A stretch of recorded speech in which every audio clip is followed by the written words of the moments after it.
우리가 이 시간에 기도하기 위해서 모였습니다. 이 기도라는 것은 습관이 매우 중요하죠.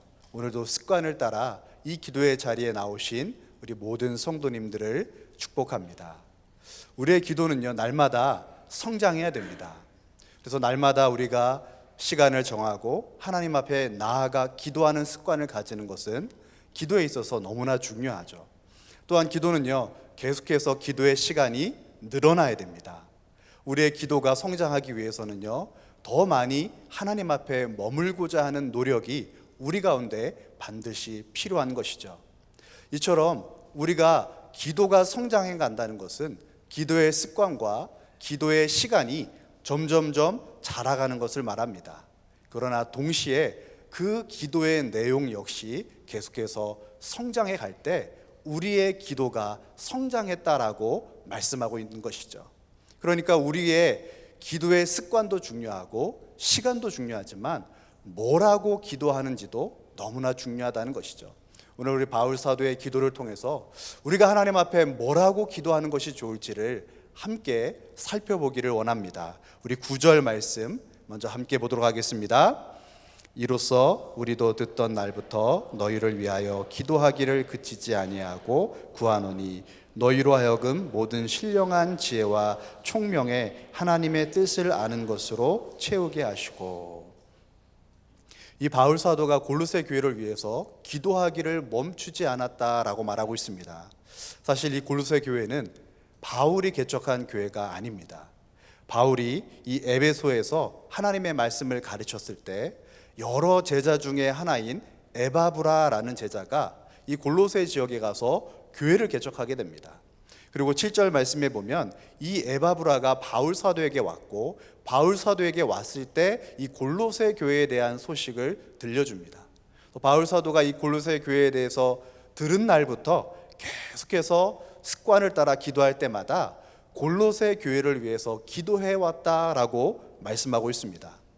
비록 내가 개척한 교회가 아니지만 사실 그 교회 성도들을 나는 한 번도 본 적이 없지만 그 교회를 사랑하는 마음을 가지고 바울 사도가 쉬지 않고 기도했던 그 내용은요, 너무나 중요한 기도의 내용이라고 할 수 있습니다.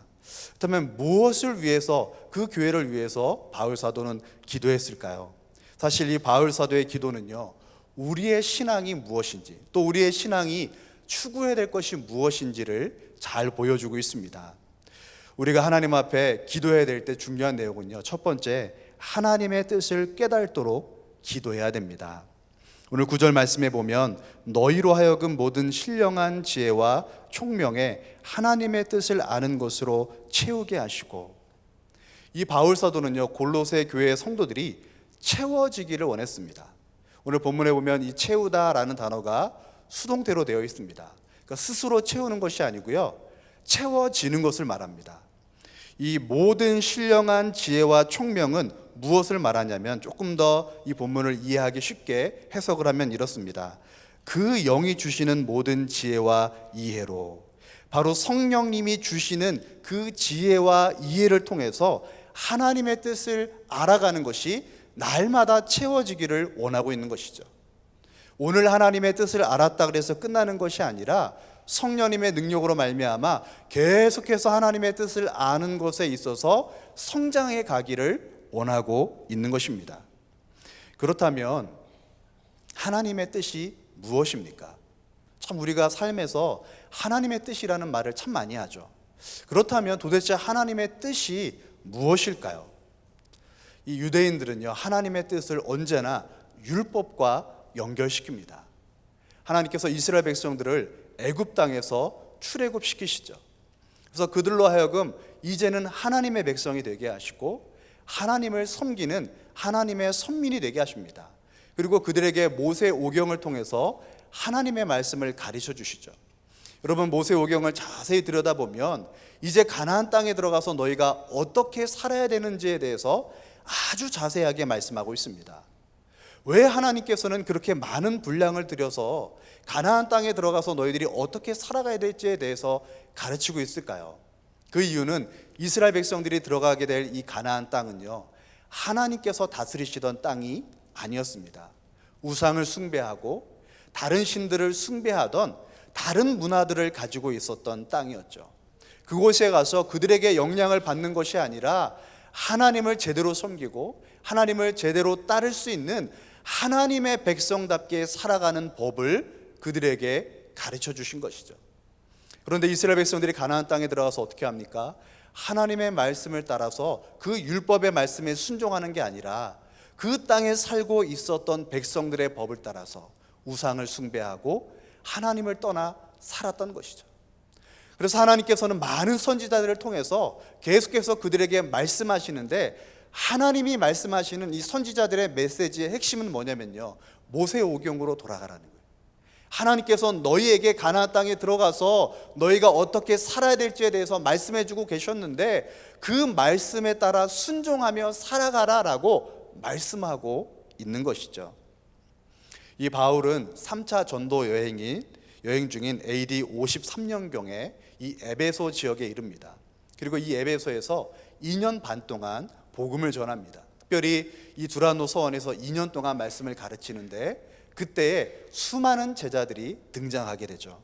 그리고 그 제자 중에 하나가 에바브라고, 그가 골로새 교회를 세운 것이죠. 그런데 이 골로새 교회는 아마도 AD 55년경 쯤에 세워졌을 것으로 보입니다. 근데 오늘 본문 말씀인 바울 서신은 언제 쓰여졌냐면 AD 60에서 61년 정도에 쓰여진 것으로 봅니다. 그러니까 골로새 교회는요 5년에서 6년, 아무리 길어봤자 7년밖에 되지 않은 교회예요. 그러니까 교회가 세워지지 얼마 안 된 이 교회, 이 성도들은 얼마 전까지만 해도 골로새 성에 살아있던, 그 주위에 있던 모든 사람들과 똑같이 살아가던 사람입니다. 이 골로새 성은요 나름대로의 살아가는 법칙이 있었어요. 로마의 땅이었고 헬레니즘 문화를 가지고 살아가고 있었습니다. 이 골로새 성은 그렇게 큰 성은 아닙니다. 주된 경제는 농업사회였고 그 안에 나름대로 섬기는 신이 있었죠. 그러니까 얼마 전까지만 해도 그 골로새 교회 성도들은요 이 골로새 지역에서 그곳에 사는 사람들이랑 똑같이 살았던 것이죠. 그러다 어느 날 복음의 말씀을 듣고 이제는 골로새 지역의 백성이 아니라, 로마라는 나라의 백성이 아니라 하나님 나라의 백성이 되었던 것이죠.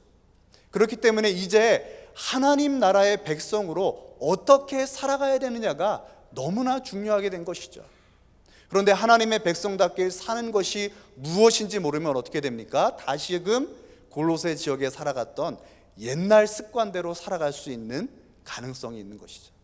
그렇기 때문에 하나님의 백성답게 살아가는 것이 무엇인지, 자신들의 분명한 정체성을 가지고 하나님 나라 백성답게 살아가는 것은요 이 골로새 교회에 있어서 너무나 중요한 일이었습니다. 제 아내가 5살 때 일본으로 가게 됩니다. 왜냐하면 저희 장인어른이 일본 선교사로 가시게 됐어요. 5살 때부터 유치원, 초등학교, 중학교, 고등학교, 대학교까지를 일본에서 나왔습니다. 그리고 일본에서 직장까지 다녔어요. 그러면 일본 문화가 더 편하겠습니까? 아니면 한국 문화가 더 편하겠습니까? 당연히 일본 문화가 더 편하죠. 일본 안에 섞여 있으면요 일본 사람인지 한국 사람인지 잘 모르죠. 그러나 그 사회에서는요 영원히 한국인이라는 낙인이 찍혀 있어요. 아무리 일본인처럼 살려고 해도요 그 사람은 한국 사람일 뿐이에요. 그 정체성은요 바뀌어지지 않습니다. 그 사회의 온전한 일원이 되기 어려워요. 그리고 저와 이제 결혼을 하면서 한국에 들어와서 산지 14년이 되었습니다. 처음부터 적응을 잘했을까요? 네, 그렇지 않죠. 한국 문화에 적응하는데 굉장히 어려움을 겪었습니다. 한국 사람인데 한국 사람을 이해 못하는 거예요. 그리고 한국 사람들이 제 아내를 일본 사람으로 생각하는 거예요. 그래서 제가 일본 여자와 결혼한 줄 알고 사모님이 일본 분이군요 이렇게 물어본 분들도 정말 많습니다. 저희 아내가 그런 얘기를 해요. 자신은 일본 사람도 안 되고 한국 사람도 안 되는 어중간한 곳에 있는 것 같아요 라는 얘기를 합니다. 근데 끝에 그런 얘기를 해요. 그래도 내 나라에서 사는 게 좋은 것 같습니다. 참 그런 것 같습니다. 우리가 이 세상을 살아갈 때에 우리가 하나님 나라의 백성이죠. 하나님의 나라 백성이라는 사실은요 변하지 않습니다. 아무리 우리가 이 세상에서 이 세상 사람들이랑 똑같이 살아가려고 해도 티가 나요. 예수님 믿는 사람은요 세상 사람들이 봤을 때 예수 믿는 사람이라는 티가 날 수밖에 없습니다. 그걸 숨기려고 해도 사실 숨길 수가 없는 것이죠. 또 아이러니한 것은요, 하나님 백성답게 그러면 살아가면 좋은데 여전히 하나님 백성으로 살아가는 것도 어색합니다. 그러니까 이 세상 사람들처럼 똑같이 살기도 어색하고 하나님 백성처럼 살기도 어색한 상태가 된 것이죠. 그럼에도 우리가 하나님의 백성임이 우리의 기쁨인 줄 믿습니다. 중요한 것은 무엇입니까? 우리가 이 세상에 속한 사람이 아니라는 사실을 기억하며 사는 거예요. 우리의 정체성이 무엇인지를 바르게 이해하고 하나님의 백성답게 살고자 우리가 노력해야 하는 것이죠. 그러면 어디로 가야 됩니까? 하나님의 말씀으로 가야 되죠. 하나님의 말씀은 우리가 이 땅 가운데서 어떻게 하나님의 백성답게 하나님의 뜻대로 살아갈 수 있는지를 가르쳐주고 계세요. 하나님의 백성답게 살기 위해서는요, 우리가 더 많은 하나님의 말씀을 묵상하고 하나님의 말씀대로 살려고 몸부림칠 때에 주의 성령님께서 우리가 이 땅 가운데서 하나님 백성답게 살아갈 수 있도록 역사하실 줄 믿습니다. 우리가 기도해야 될 또 중요한 기도의 내용 두 번째는요, 하나님의 기쁨이 되도록 기도해야 됩니다. 우리 10절 말씀 함께 보도록 하겠습니다. 주께 합당하게 행하여 범사에 기쁘게 하여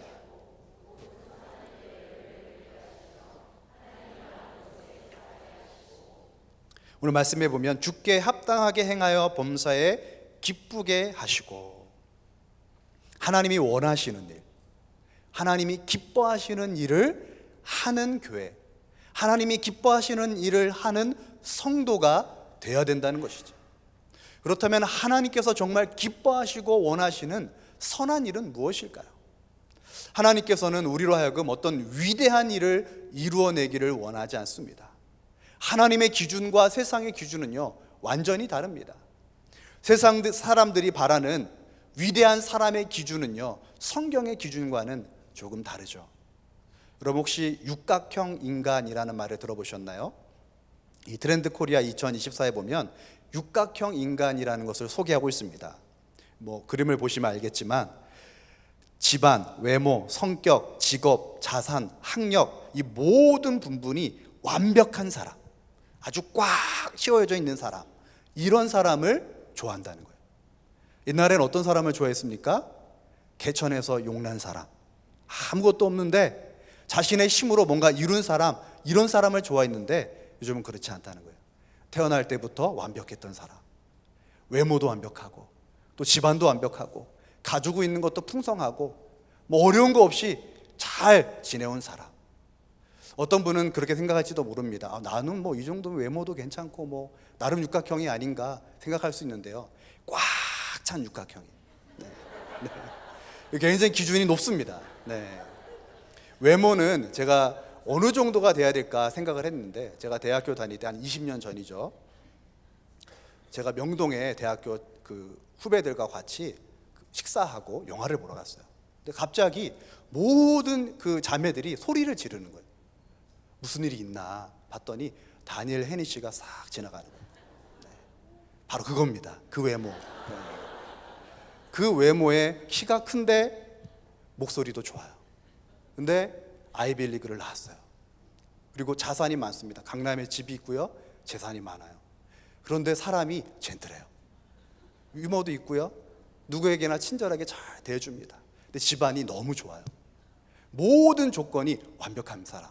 이 사람이 어떤 사람이에요? 육각형 인간이에요. 네. 갑자기 막 설레이죠. 네, 정말 영화에나 나올 것 같은. 네. 그런데 이런 인물과 완전히 반대에 서 있는 인물이 등장합니다. 이 육각형 인물과 반대되는 인물은요, 고운 모양도 없고 풍채도 없는 사람이었어요. 흠모할 만한 아름다운 것이 아무것도 없었습니다. 그냥 걸어다니면 그냥 사람 중에 하나라고 여길 정도로 아무런 볼품이 없었던 인물이에요. 머리 둘 곳이 없어서요, 늘 떠돌아 다녀야 됐습니다.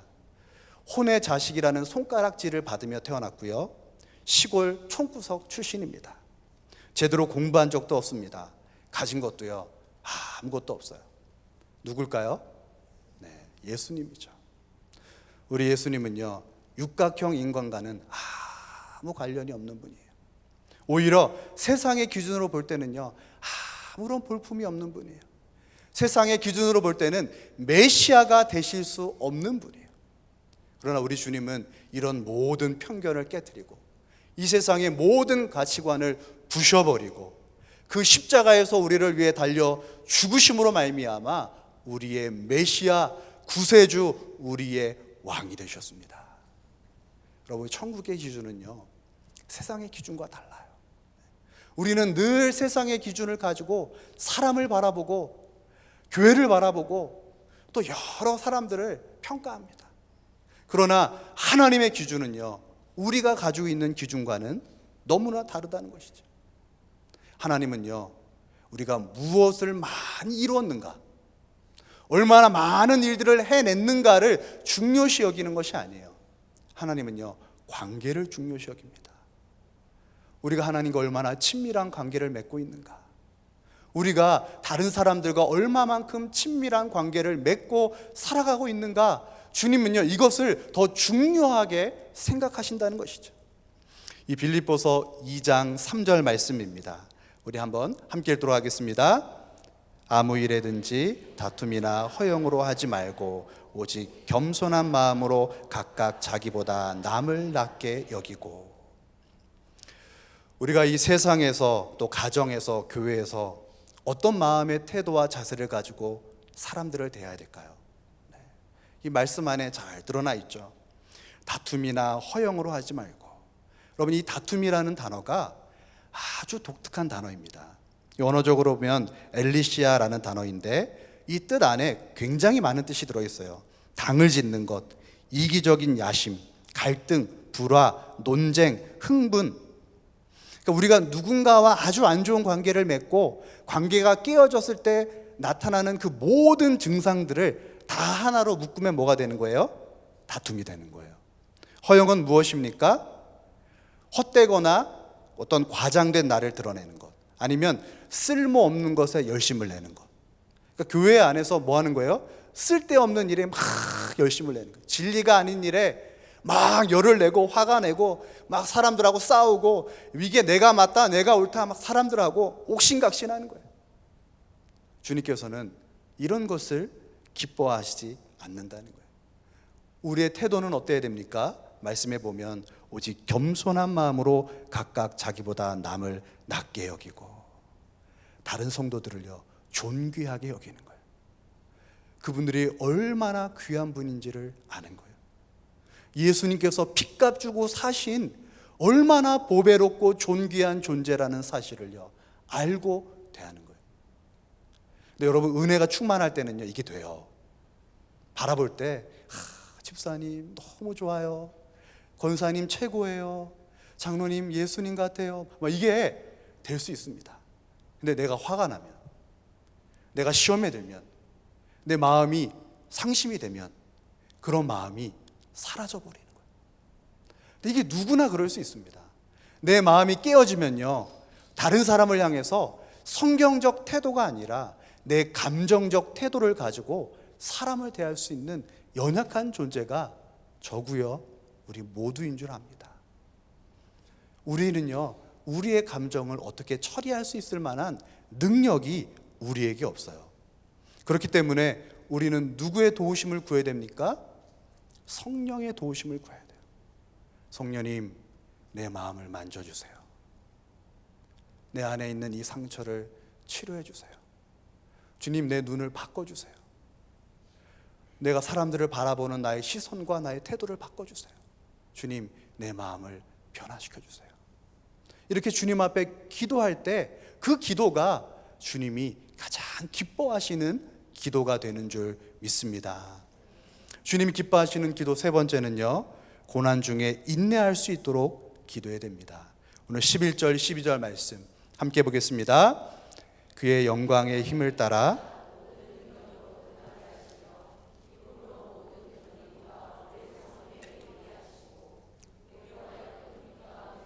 성도의 기업의 부분을 얻기에 합당하게 하신 아버지께 감사하게 하시기를 원하노라.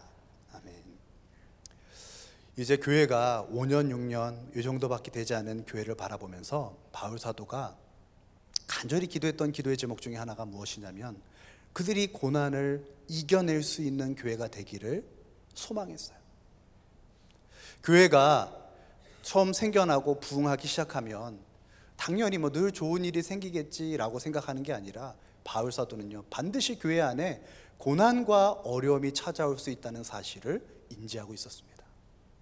우리가 예수님을 믿는다고 해서 우리의 삶에 고난이 없는 게 아니에요.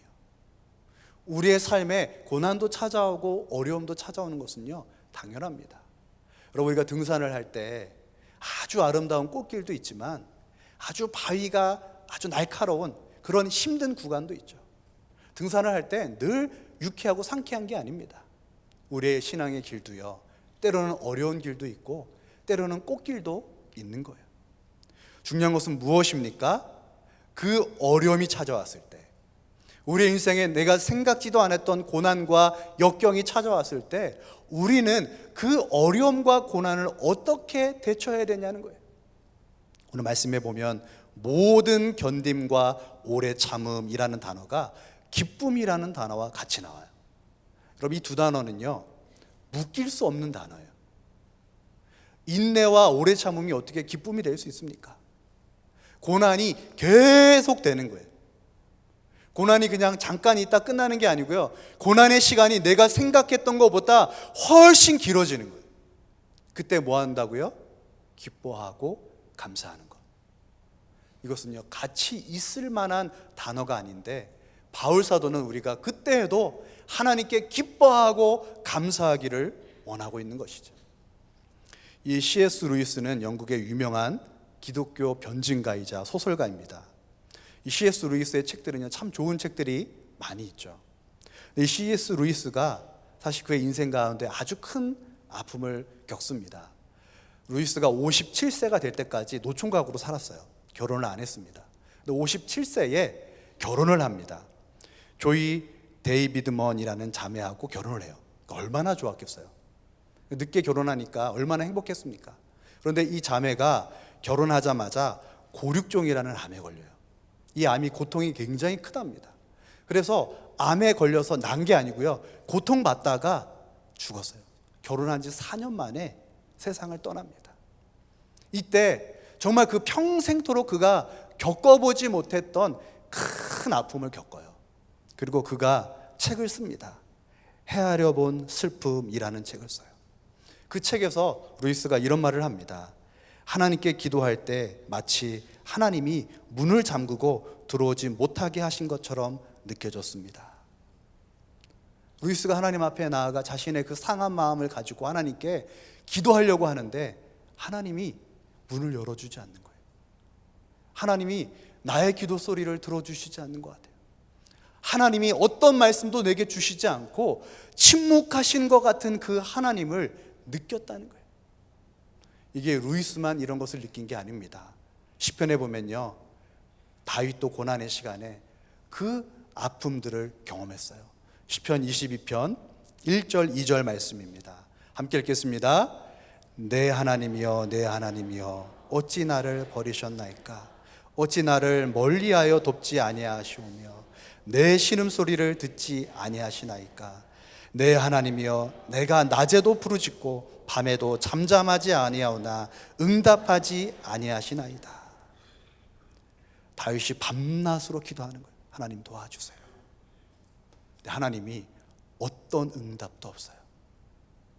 그동안 평화로웠던 시기에는요, 늘 하나님이 자신에게 말씀하시고 가르쳐 주셨는데 내 인생에서 내가 가장 힘든 그 시간에 주님이 침묵하시는 거예요. 여러분, 이때에 기뻐할 수 있습니까? 이때에 감사할 수 있습니까? 우리의 인간적인 본능은요, 그 시간에 하나님께 기뻐하고 감사할 수 없어요. 그런 능력이 우리 안에 없습니다. 바울 사도도 그 사실을 알고 있어요. 11절 말씀에 보면 이렇게 기록하고 있습니다. 그의 영광의 권능을 따라 모든 능력으로 능하게 하시며 기쁨으로 모든 견딤과 오래 참음에 이르게 하시고. 말씀이 조금 어렵습니다. 이 말씀을 조금 더 쉽게 풀면, 우리가 이해하기 쉽게 해석하면 이렇습니다. 성령의 강력한 능력이 성도들이 당하게 되는 모든 어려움과 고난 중에도 기쁨으로 견디고 인내하게 하실 것입니다. 우리가 고난의 시간에 그 고난을 이겨내고 견뎌낼 수 있는 힘은 성령의 강력한 능력으로부터 온다는 거예요. 성령님께서 우리에게 강력한 능력을 부어주실 때 인내할 수 없는 고난을 인내하고요, 견뎌낼 수 없는 시간을 견뎌내고, 감사할 수 없는 순간에 감사하고, 기뻐할 수 없는 순간에 기뻐할 수 있는 온전한 신앙인으로 드러날 수 있다는 것입니다. 우리 성도님들 중에 고난의 시간을 지나는 분들이 계십니까? 아무도 나의 어려움을 모르고, 아무도 내 아픔과 외로움과 눈물을 알아주지 못하는, 아무도 내 소리에 귀 기울여 주지 않는, 마치 하나님도 내게 아무런 말씀도 하지 않으시고 귀를 닫고 있는 것 같은 그 어려움 가운데 계시는 성도님들이 계십니까? 이때 우리는 기억해야 돼요. 하나님은 우리를 절대로 버리지 않으시는 줄 믿습니다. 그때에도 우리 가운데 일하고 계시고요, 주의 성령을 우리 가운데 부어주셔서 그 고난의 시간, 어려움의 시간, 그 절망의 시간을 반드시 이겨내게 하실 줄 믿습니다. 그래서 우리로 하여금 그 구원의 기쁨, 주님이 주시는 그 구원의 감격을 잃어버리지 않게 하시는 하나님이신 줄 믿습니다. 이 프레드릭 뷰크너라는 목사님이 계세요. 이 뷰크너 목사님께서 어린 시절에 참 고난이 많았습니다. 이 목사님이 아버지께서 이 미국 경제대공황 때 자살을 했어요. 너무 어려우니까 가족을 포기하고 자살했습니다. 그런데 2차 세계대전이 일어나서 너무 어려움이 컸어요. 그래서 삼촌에게 의탁하며 살고 있었는데 그 삼촌이 자살을 합니다. 어린 시절이 너무 불행하고 어려웠어요. 그때 이 목사님이 주님을 만납니다.